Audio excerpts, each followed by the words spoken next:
காமத்தின் சுகம் நினைத்து ஆ ஆ ஆ சிந்து கவி பிறந்தது, சிந்தனைகள் பறந்தது, சந்தனத்து உடல் அணைத்து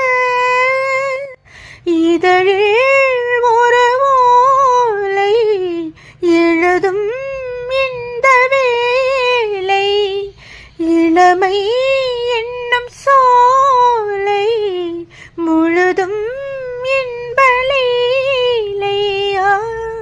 நீராடுதோ மாந்தளிர் தேகம், போராடுதோ காதலின் வேகம், என்றென்றும் ஆனந்த யோகம். அந்தி வரும் நேரம்